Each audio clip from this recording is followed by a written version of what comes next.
Buenos días, ingenieros. Somos del grupo 5 y se presentará la predicción de accidentes en carretera.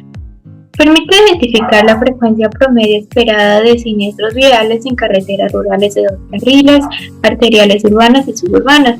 Se encuentra desarrollado por la AASHTO Volumen 2, sección C del Manual de Seguridad de Carreteras, donde el objetivo es identificar áreas con mayor riesgo de siniestros, asimismo los factores que contribuyen a que ocurran, analizar el trazado de rutas para ver cuál es aquella que tiene menor número de accidentes y ayuda a tomar decisiones en la asignación de recursos.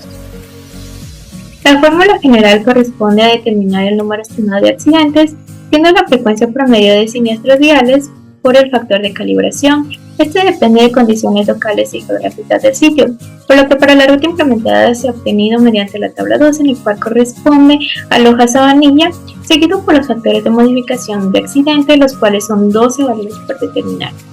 El número base se refiere al tránsito promedio diario anual y la longitud. Las condiciones base para segmentos de carretera, donde estas al no cumplirse se tienen que realizar alguna modificación, son ancho de carril, ancho de espaldón, tipo de espaldón, tasa de peligrosidad de zonas laterales, densidad de excesos, curva horizontal y longitud, banda sonora central, carril de adelantamiento, carriles de giro a la izquierda, entre otros. En el paso 2 se debe realizar el cálculo de factores de modificación de siniestros viales para segmentos de carreteras. De estos existen 12. El primero se trata del ancho del carril, en el cual se utiliza la ecuación 144 y la tabla 81. Para el 2 es el tipo y ancho de espaldón. Para este se utiliza la ecuación 145 y además la tabla 82 y 83. En el tercero y cuarto se lo realiza cuando estamos analizando una curva horizontal. En el 3 se analiza radio, espirales, longitud y aquí se utiliza la ecuación 145 y en el 4 se utilizan 3 ecuaciones y es para el peralte. Luego se tiene el 5 en el cual se analizan las pendientes. En este se utiliza la tabla 84 y en el 6 la densidad de accesos, para el cual se utiliza la ecuación 150. En el paso 7 y 8 son parecidos debido a que no se utiliza tablas ni ecuaciones.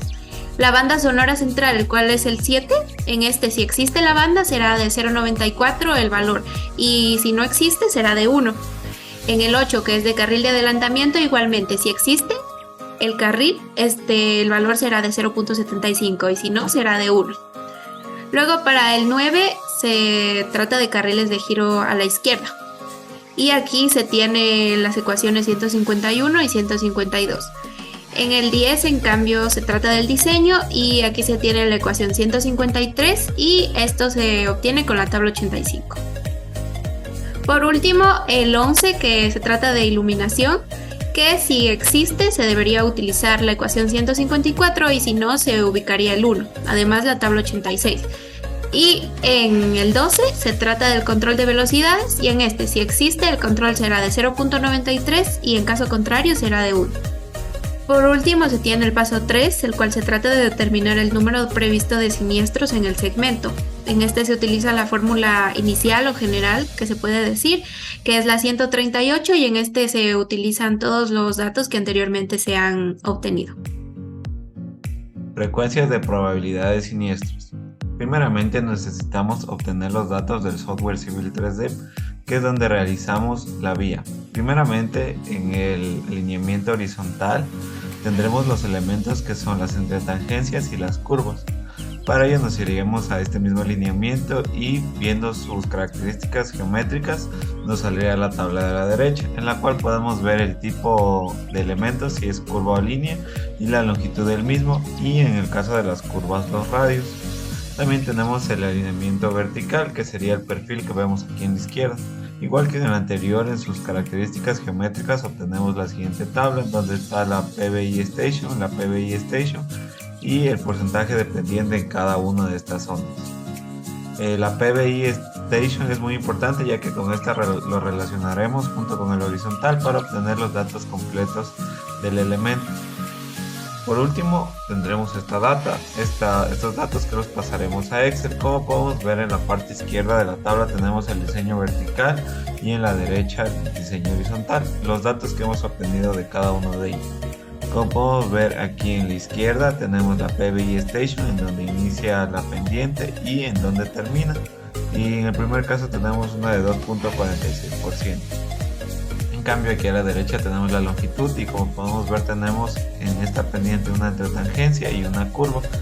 Y aquí podemos ver que tenemos la longitud y la estación de inicio. Como dije, con esto podemos relacionar. En el caso de estos tenemos un total de 8 elementos, 4 entretangencias y 4 curvas, como podemos ver en la imagen de aquí a derecha, que es donde están estos 8 elementos. Esos datos luego serán utilizados en Excel para calcular. Les voy a mostrar el proceso de cálculo en Excel de la probabilidad de siniestros. Para ello hemos dividido nuestro alineamiento en tramos y hemos escogido 2 tramos a fin de ejemplificar, uno en recta y uno en curva. En el de recta tiene su carril de ascenso y en curva tiene las características de la curva como radio, longitud y peralte de la misma. El primer paso es encontrar la frecuencia promedia prevista de siniestros viales, la cual se relaciona con el tránsito promedio diario anual y las longitudes del tramo. En recta tenemos 2.85 siniestros por año y en curva 4.43 siniestros por año. Como segundo punto, los factores de modificación de siniestros viales. El primer factor de modificación es el del ancho de carril, el cual se obtiene de la tabla 81 el factor de modificación por ancho de carril y de la tabla 78 la probabilidad de siniestros por ancho de carril, y se lo relaciona con la fórmula. El segundo factor de modificación es por ancho y tipo de espaldón, el factor de modificación por ancho de la tabla 82 y el de tipo de espaldón de la tabla 83, los cuales se los reemplaza también en la fórmula que se ve a continuación. El siguiente factor de modificación es por curva horizontal. En recta con una curva es 1 y en curva pues se hace con la fórmula que está en pantalla, la cual involucra la longitud de la curva, el radio y la espiral. En caso de que existieran espirales pues es 1 y en caso de que no 0.5. El siguiente factor de modificación es por peralte, en este caso en recta y en curva es igual. En recta porque no hay peralte y en curva porque en este caso la transición del peralte es menor a 0.001. El quinto factor es por pendiente, en este caso como son pendientes similares es 1.16 y esto se lo obtiene en la tabla 84. El sexto factor es por densidad de acceso.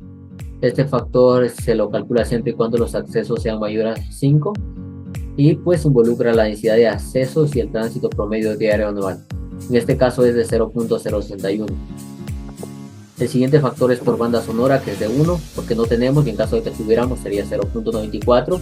El siguiente factor es por carril de adelantamiento, que en recta es de 0.75 y en curva es de 1.